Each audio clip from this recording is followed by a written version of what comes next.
Ar-Rashid, a first-century ruler, once said to Al-Fudail ibn Iyad, "Admonish me."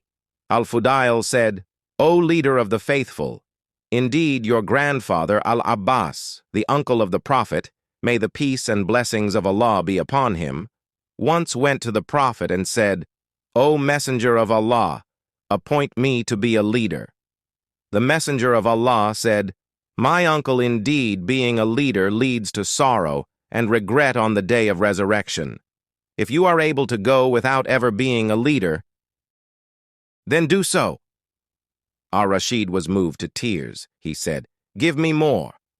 Al-Fudail looked at Ar-Rashid and said, "O one who has a handsome face, if you are able to protect that face from the hellfire, then do so, and beware of ever cheating or betraying your people." Being much moved by Al-Fudail's words, Ar-Rashid wanted to reward him. Ar-Rashid asked, "Do you have any debts?" Al-Fudail said, "To my Lord, yes, and he will hold me accountable for them." Ar-Rashid said, "I am of course referring to debts to other human beings." After Al-Fudail answered in the negative, Ar-Rashid said to one of his assistants, "Give him 1,000 dinars, which he can use to help his family."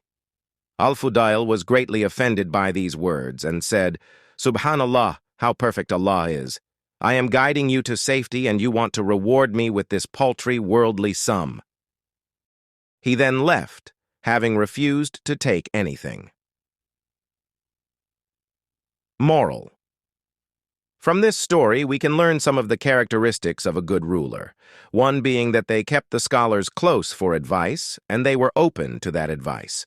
We also learn that if one can avoid being a leader, then they should avoid it as mentioned in the hadith within the story.